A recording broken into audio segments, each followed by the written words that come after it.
Good morning, everybody. It's Friday morning, 10 a.m. It's a beautiful day. Let's talk about some books. All right, I'm Ariel. I'm the Public Services Librarian. So I have not finished my coffee. We're on the struggle bus this morning. We're here to talk about some books. And I'm gonna stop video. Nope, not on me. Okay, great. Oh, it's fine. There's always little glitches in the morning that I can just get over. All right. We're going to talk about some books. I have a short list of books that I'm going to talk about today because I'm super excited to talk with our guests today. We have lots and lots to talk about. So, we're going to start with I've heard so many wonderful things about this book. It's a Southern Book Club's Guide to Slaying Vampires. Obviously, the title just took you. It's a mix between Fried Green Tomatoes and Steel Magnolias meets Dracula in this Southern flavored supernatural thriller set in the 90s. Golden Age, about a woman's book club that must protect its suburban community. I need a place for this book. From a mysterious and handsome stranger who turns out to be a blood-sucking fiend. I had a friend recommend it to me ages ago, and she reads so much, and she loved this. So if she loved this, you will also love it. It is on my list. It sounds so good. It reminds me a lot of oh, his name is Seth, and I cannot remember his last name, but he did like Abe Lincoln, Vampire Hunter, and then Pride, Prejudice, and Zombies. That's just what that reminds me of. I'm not sure if it is, but I feel like it's in that same genre of like a kind of fun yet scary type of book. Um, Next, we have The Glass Hotel by Emily St. John Mandel. She wrote Station 11, which I started reading, but I couldn't really get into. I'm not a huge fan of like dystopian type books, and I didn't realize that that is what that was. So I might give it another chance. But this one is about it's a captivating novel of money, beauty, white collar crime, ghosts, and moral compromise in which a woman disappears from a container ship. I want to know how she got on that container ship off the coast of, bear with me, Mauritania. Apparently, it's off the coast of Africa. I was just talking to Jen about it. It's a real place, and I can't pronounce it, and that makes me sad. So she disappears from this container ship. And then there's also a massive Ponzi scheme that implodes in New York, dragging countless fortunes with it. I would never have guessed that from the cover, but okay, Emily. We'll go with it. This has been on my list for a long, long time, and it's been out of the library. I snagged it when I saw that it was back, but it's The Black Swan of Paris. This is about a celebrated singer in World War II, occupied France, who joins the resistance to save her estranged family from being killed in a German prison. In occupied France, the resistance trembles on the brink of destruction, and its operatives, its secrets, its plans, all will be revealed. If there is anything to do with like World War II historical fiction, I want to read it. I could read the same story over and over again, and it wouldn't matter. I just love it. So I'm going to listen to this in audiobook, but it's available in the library right now to read. So check it out.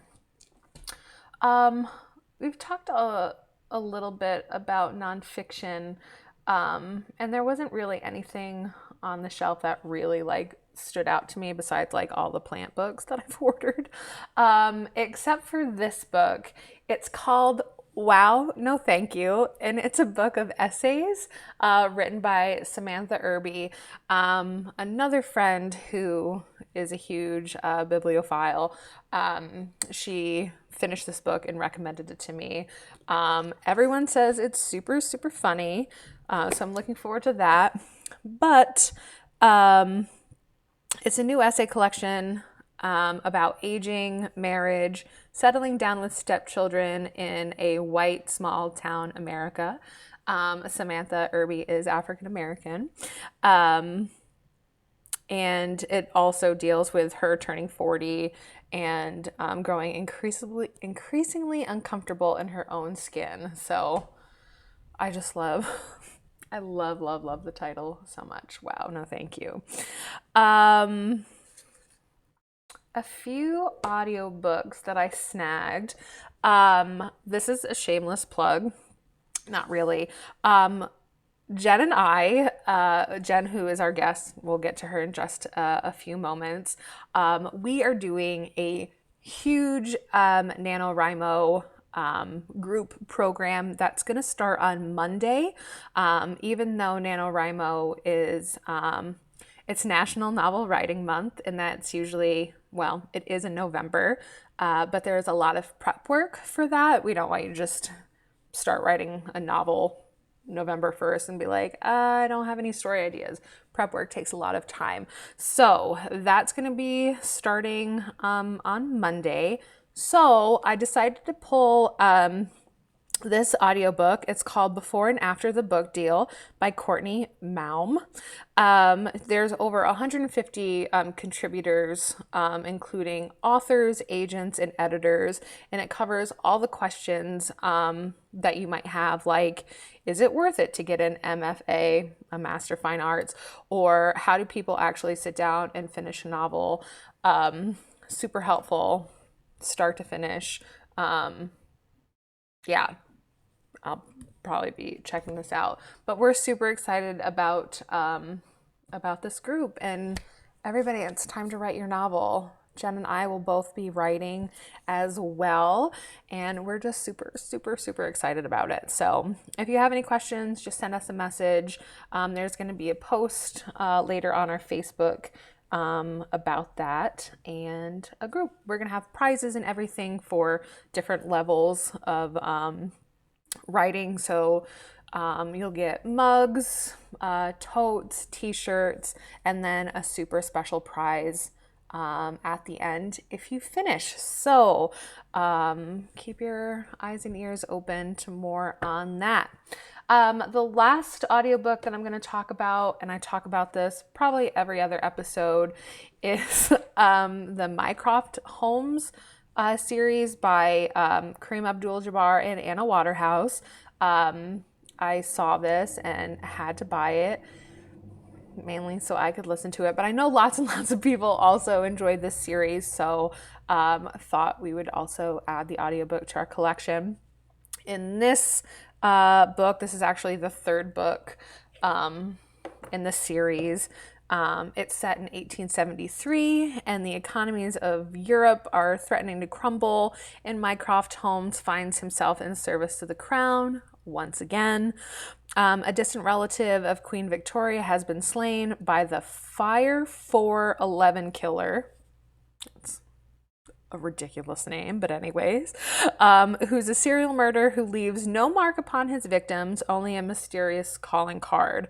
Meanwhile, Sherlock has already taken upon himself to solve the case as his interest in the criminal mind grows into an obsession. So I love these books more than anything. I'm working on the first book. I'm more than halfway through, I think, and hopefully soon I will finish that.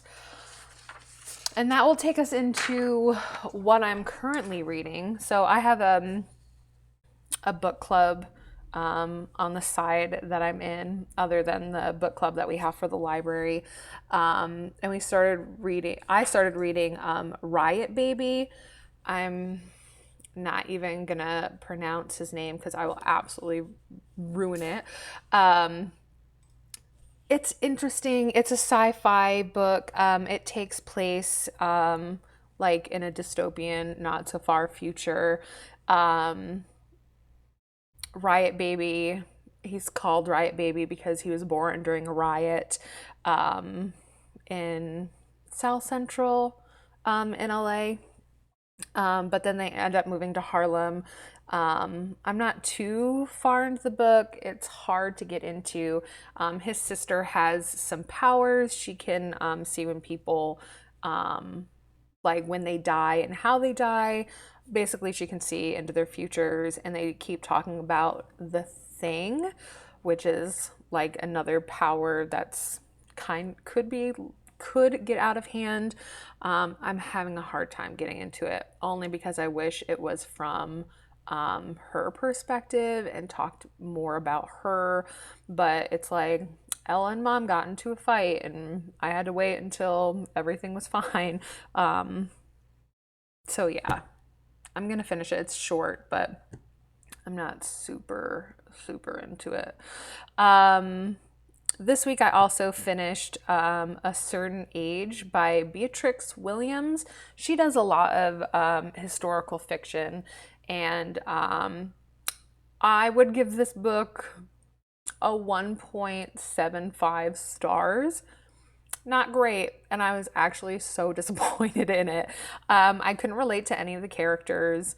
It's like an upper class family who has old money. The son is like um, trying to be engaged to this girl who is falling in love with the main character's lover. It's wild, but not good. So I would not recommend this book to read. I know she has other books, and I will probably try another one. I think she wrote The Summer Wives, so maybe I'll give that a shot. But A Certain Age was not good. I wish I read the Goodreads review before I started because I would have to agree with most of them. Um, I did also finish listening to Practical Magic by Alice Hoffman. I enjoyed that, but I have to tell you, I like the movie better than the book. I know that I feel like that has never happened before in my life, but maybe it's just because that movie has like a lot of sweet 90s nostalgia. I love it. It's a great movie. Um, and the book was okay. It followed more the daughters of Sally than the actual sisters, but it was okay. And then this morning, I started listening to the virtual Hoopla Book Club selection, which is the End of the World Running Club. So far, it's really good, and I like it because it seems kind of the main character has like realistic thoughts and feelings while, the world is just being destroyed. This is by like asteroids, like hitting the planet. And what I love most about this book is that it takes place in Edinburgh, Scotland. And I've been there 2 times. I'm not bragging, but I kind of am. So I know where a lot of these places are, which is kind of fun. And you can also look up on a map like where the castle is and Prince Street and that beautiful garden park just right below the castle. So far, so good. Like I said, I don't really like dystopian type books, but so far, this one's good. But, anyways, asteroid hits. This guy gets separated from his family, and before he is kind of, let himself go.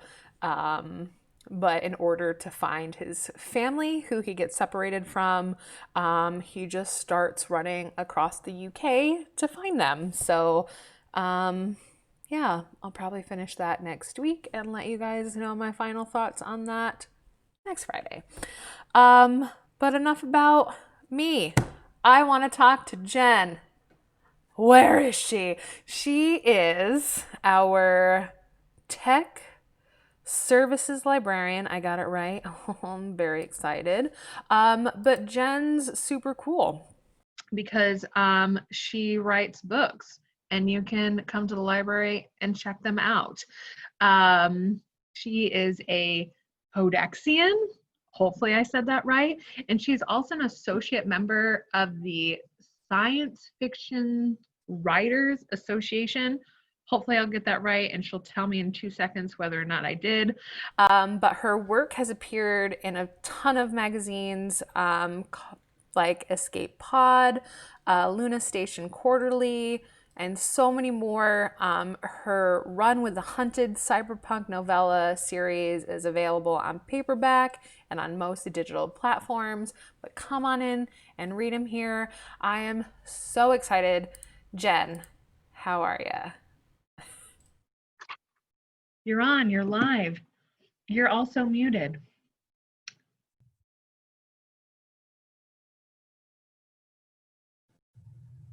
Can And now you you're hear me not. now? Yes. Hi. Hello. Did I get all of that right? Yes, yeah. Yeah, you said Codexian right, and yeah.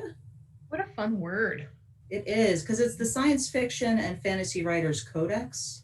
Oh. So then if you're a member, you're a Codexian. I how guess. fun. Yes.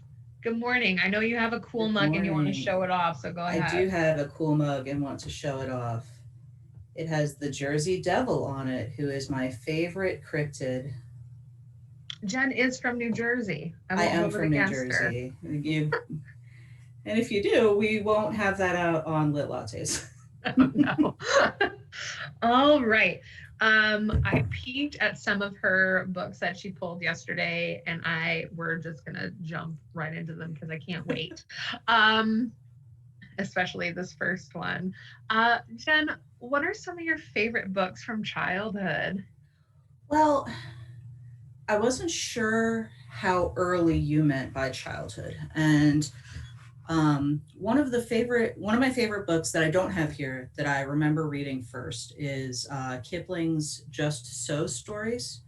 That was published in like 1902 first, and then republished a number of times. And so my grandmother got me a copy of the like 1985 edition, and thought surely her attention span will not be enough for a full one of these very long stories every night. And she was wrong. Um, but also, a much shorter book that I enjoy quite a lot is Blueberries for Sal. I love it. And especially as a child, I didn't know anything about like canning. So I didn't realize that this illustration in the front of the book is Sal and her mother canning the blueberries after they bring them home. So that's one of those interesting revelations as an adult, where somebody's like, something you're familiar with your entire life. You're like, oh wait, that's what that illustration was. I didn't realize. But I also, and this might say a lot about me as a person, one of the early chapter books that I read was D'Aulaire's Greek Mythology. Oh.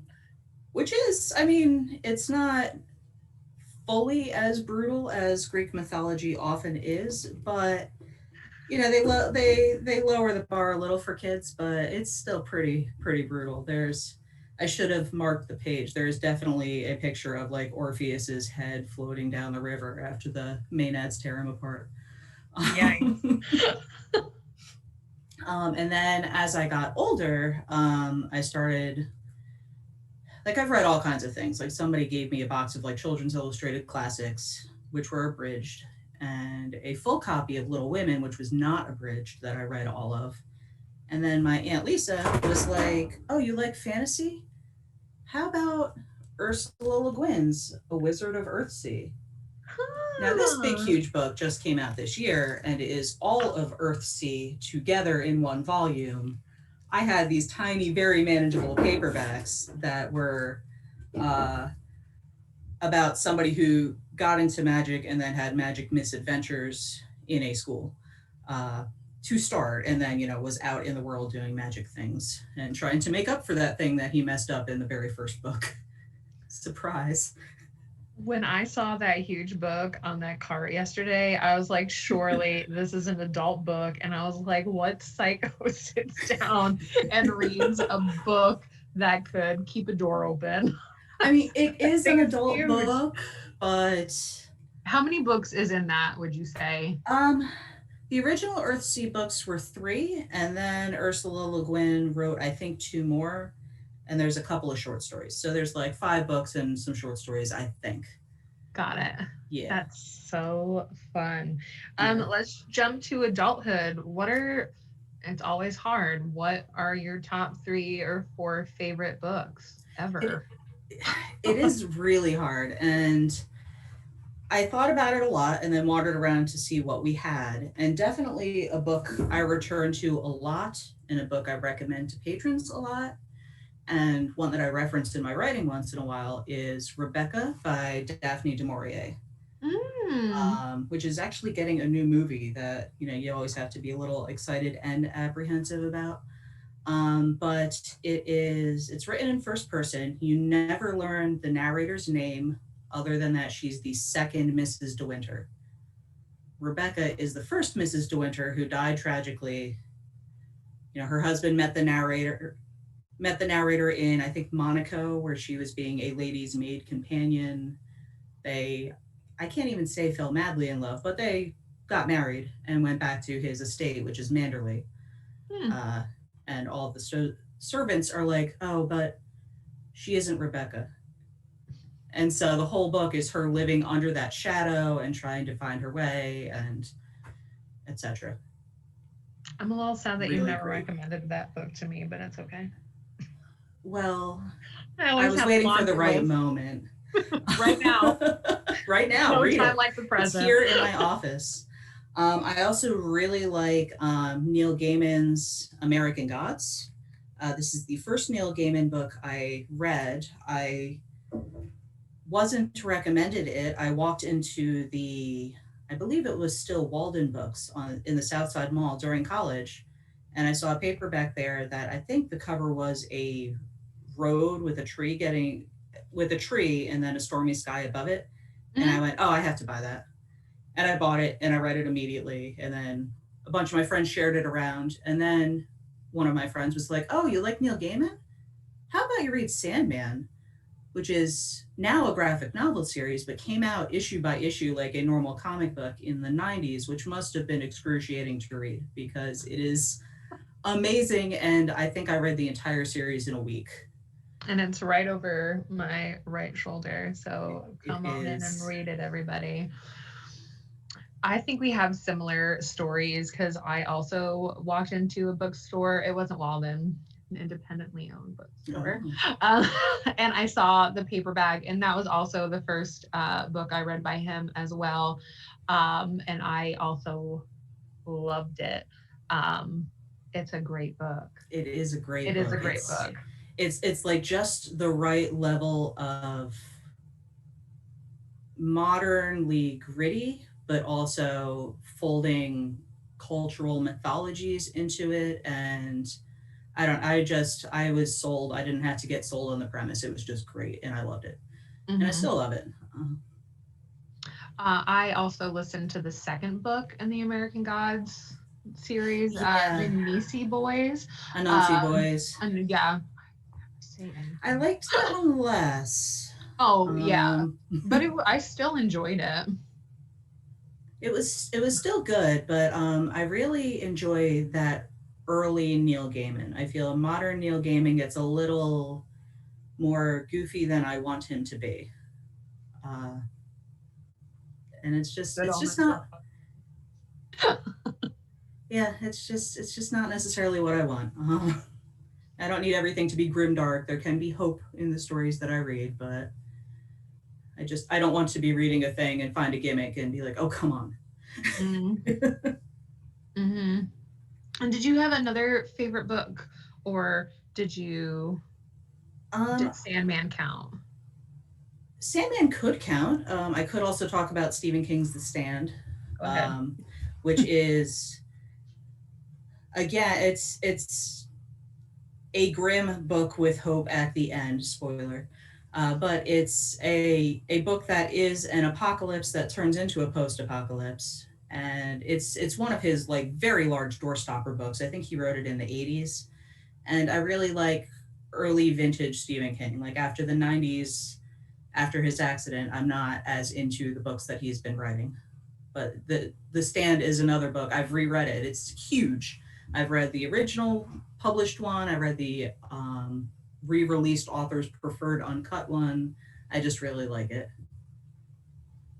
Excellent. Which I already know the answer to this, but other people might not. What's your main go-to genre? What do you keep coming back to? What is your comfort books? I really almost always read science fiction and fantasy and horror. So the speculative fiction genre, it is what I write. I don't write things that aren't weird anymore. I used to try and then rewrote all of those stories to be weird, and they were far more successful. So, Rebecca isn't a horror book, say, but so I do read outside of that genre, but definitely speculative. Excellent. My favorite question always, what books do you hate? Not like didn't finish, finished and regretted. There is one book that made me change my rule as an adult to I used to always finish a book if I started it, which I figured I might as well give the author the benefit of the doubt. It was published, many people said yes to this thing to get it to the shelf, to get it to me. And then I read this book that on the cover said it was the best post apocalyptic thriller since Stephen King's The Stand. And I found it in a used bookstore, and I think I paid, $2, $3 for it. It's a paperback. And I still have it because I don't want to re-release it into the world because it is the worst book I have ever read. It is Wrath of God by Robert Gleason. And in that book, you don't really know what the apocalypse is, but you know that it happened because the main characters who are the good guys are in New Arizona. Because the United States as a landmass still exists. It doesn't really have that government anymore. And the bad guys are marching to New Arizona from the Middle East, which doesn't make sense and isn't explained. And one of the leaders of that bad guy army is named Legion, and she is supposed to be literally Satan's daughter. And I know far too much about Robert Gleason's personal preferences in women by the way he described Legion every scene she is in, which is like all black leather and stiletto heels, and she had a whip, and I'm like, whoa, bud, that should have really stayed private.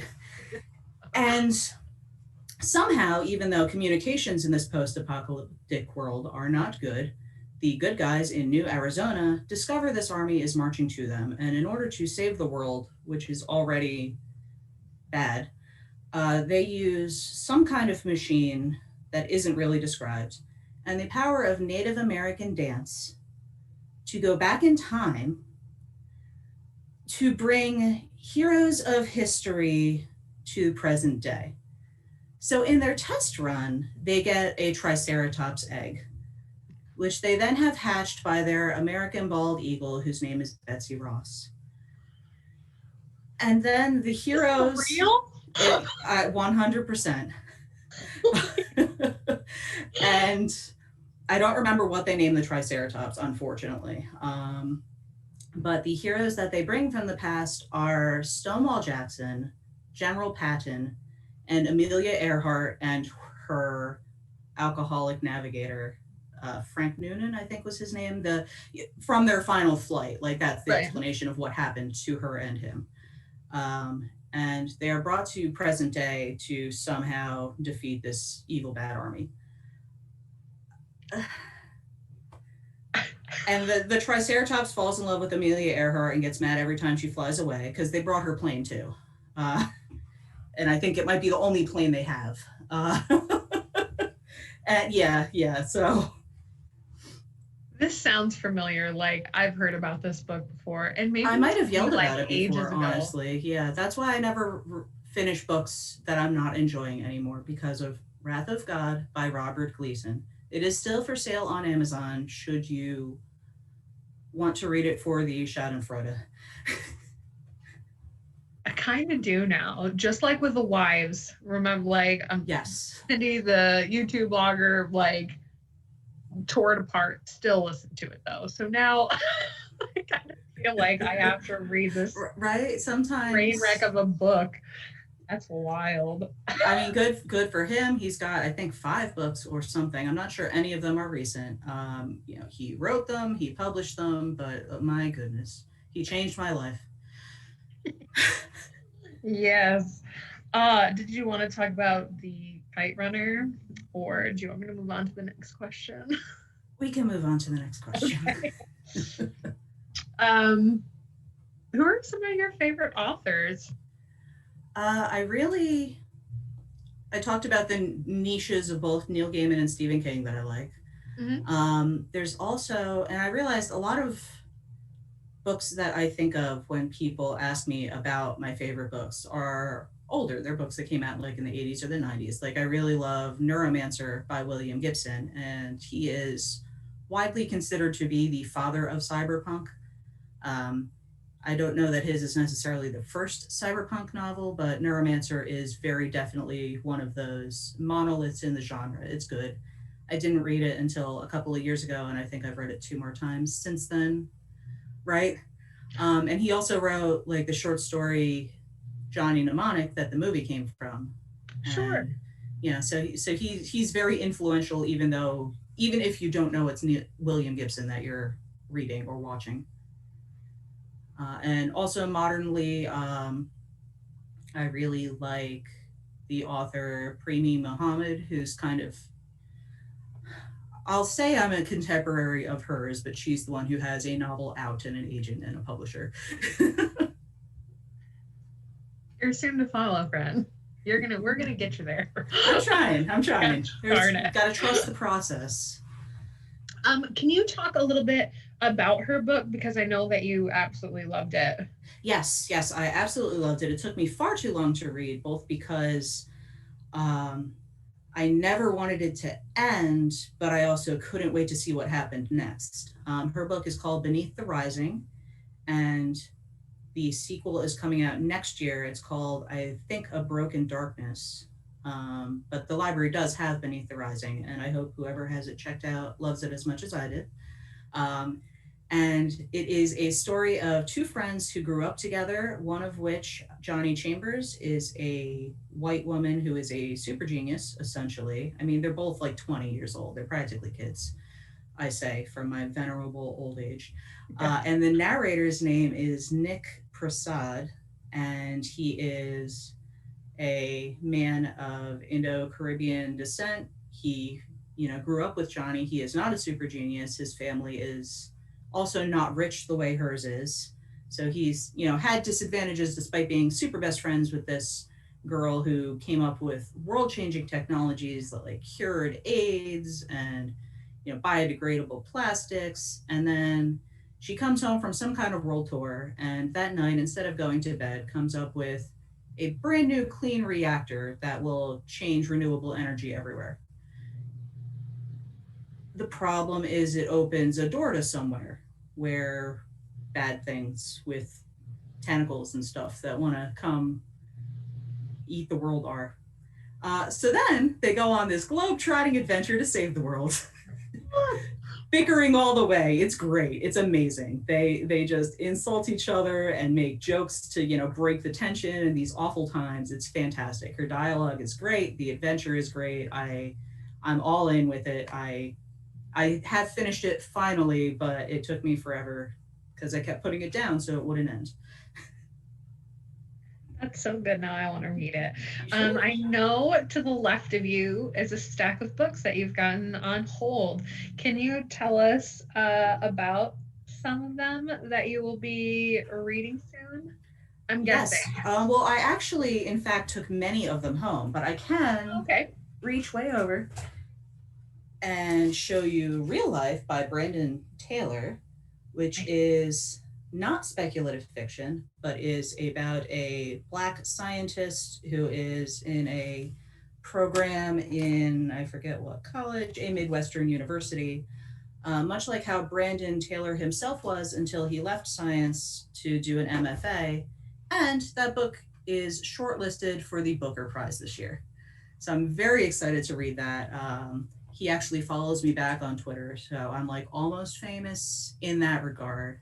That's so But I'm super fun. excited to read it. His short stories are great and everywhere. So he's one of the literary people that I do still regularly seek out and read. And then other books that I have at home that I just took home, I looked and I've got this unintentional theme going where they're all about watery disasters. Like one of them is about the sinking of a ship. One of them is about cave diving, like seeking the deepest part on the earth. And the other one is, it's called The Outlaw Ocean. And I'm not, and well, it's nonfiction. Those three are nonfiction. So I'm not really sure, plot wise, what it will be or if it will necessarily have a plot. But apparently, I'm just into the water. Yes. I saw that you have, and I don't remember his last name, Chuck's new book. Yes, I have Chuck Palahniuk's new book. He's the guy Uh, who wrote Fight Club, yes, and and I think is most famous for Fight Club. yes, and the name of the book is Invention of Sound. Yes. No, I'm so excited that I remembered that. So I want you to read that first, so you Oh, can talk. see, I'm looking around for it, and it's the book the laptop is on. That's why it's gone. I am excited to read that. I've really enjoyed many of his books. Fight Club especially. That's one of the ones. The movie adaptation was actually very close and good. Like many of the voiceovers that occur are straight from the book. But I also really liked his book. I think it was called Lullaby, where Mm-hmm. there's a specific phrase, or I read it a very long time ago. That kills people, like that, like language as a virus is a thing that he's explored, which is really interesting. Mm-hmm. So yeah, so I'm excited for his new book. He actually had some trouble with his literary agency where the accountant there embezzled so much money from him, and he saw almost no money from Fight Club 2, which was a graphic novel. So I really hope this goes in some way to redeem his financial situation. That's so wild. I remember you Yeah. telling me that not too long ago. Boy, would I be mad. Oh God. Can't drive right to New York with a baseball bat. Like, are you kidding? For real. Uh, all right. Well, that's all for my questions. Well, for those specific questions. Those questions. For those questions, I have a little sci-fi quiz to test Okay. your knowledge. I'm excited. Yes. So, we'll just jump right into it. Which classic book is considered by many to be the first science fiction novel? Is it A, Frankenstein by Mary Shelley, B, 20,000 Leagues Under the Sea by Jules Verne, C, Brave New World by Aldous Huxley, or D, The Time Machine by H.G. Wells? I'm gonna say Frankenstein. It is. So I took this quiz first, and I got that one right. I did not get the next question right. Oh. Did not. And I feel kind of silly about it. So the next question is in H.G. Wells' classic novel, The War of the Worlds, Earth is invaded by creatures from where? Is it A, Saturn, B, the moon, C, Venus, or D, Mars? Mars. It is Mars. I said the moon like a fool. I don't know why. Well, a lot of early sci-fi is the moon. And I think that's somewhere in the back of my head. I don't know. Basically, this show I've decided is just like the tail end of the show is to help people whenever they get on Jeopardy. So Yeah, I'm for it. yeah. So I just keep like little nuggets in the back of my head. And I thought for sure it was the moon, but anywho, which of these feminist classics is not science fiction? Is it A, The Handmaid's Tale by Margaret Atwood, B, Woman on the Edge of Time by Marge Piercy, Herland by Charlotte Perkins Gilman, or D, The Awakening by Kate Chopin? The Awakening. You're right. It takes place in the 1890s and examines the place of women, but it's not considered science fiction. Correct. The other books are sci-fi because they involve themes of dystopia, time travel, or future utopias. And Charlotte Perkins Gilman also wrote one of my favorite short stories, The Yellow Wallpaper. Oh, that sounds nice. It's great. It's very cozy. That sounds nice. All right. Which of these authors made history by becoming the first person to win 3 consecutive Hugo Awards? Is it A, Neil Gaiman, B, N.K. Jemisin? Did I say that right? I think it's Jameson, but I'm not sure either. It's that first I that threw me off. Yeah. Anyway, C, China Mayville, or D, Larry Niven? I got this one wrong. K. Jameson. It is.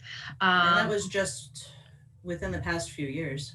Yes. NK got the award in 2016, 2017, and 2018. I picked Neil because I just think he's right. So I'm like, of course he did this.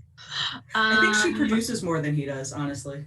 I'm going to do one last question. Which of these first in the series books has the most sequels? Is it Leviathan Wakes by James S.A. Corey, Ender's Game by Orson Scott Card, Dune by Frank Herbert, on Basilic's Station by David Weber, or The Hitchhiker's Guide to the Galaxy? I think I know the answer to this. Well, I feel like that's a trick question because the original Dune series was 5 books, but Frank Herbert's son, Brian, has written several prequels and also several sequels, most of which, if not all, with Kevin J. Anderson. So it's either Dune or it's Leviathan Wakes. So I picked Leviathan Wakes, and it's not. It's with 13 sequels.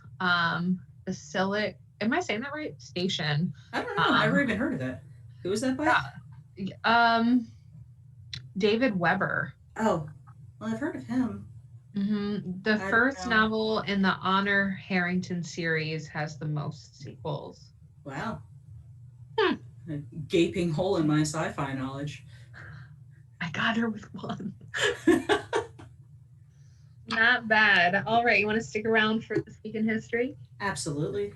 I was so excited to go through that book and notice that the book that Jen picked, Blueberries for Sal, the Caldecott Award winner, Robert McCloskey, I can't talk today.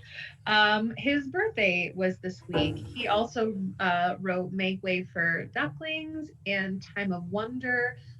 He was born September 14th, 1914, and he was named a living legend by the Library of Congress in 2000.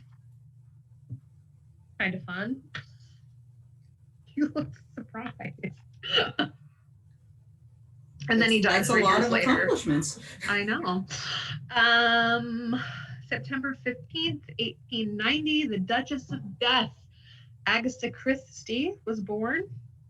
And this is a kind of fun person. I've never heard about him before in my life, but he was from the 18th century. Anthony Hazanesi was born on September 16th, 1797. He had quite a life. He joined a forbidden Italian patriotic society that advocated the overthrow of the Austrians who controlled most of northern Italy. When he was sentenced to death, he fled to England. He learned English and got a job in the British Museum. 25 years later, he was named the principal librarian there, and he is now described as the Prince of Librarians. Wow, It's a lot. that is a lot. Yes. And we're going to end with this fun fact of it's Tolkien Week. So go reread your Lord of the Rings and The Hobbit. Celebrate that guy. All right. We did it. Another episode in the books. Jen, thank you so much for popping on today. Thank you for having me. Did you love it? I absolutely loved it. Got you. Love talking about books. We could probably do this for longer, but we kept it under an hour. Good job, Jen. I mean, Do this for hours. All right. That's it for this week. Take care, everybody. Bye. bye.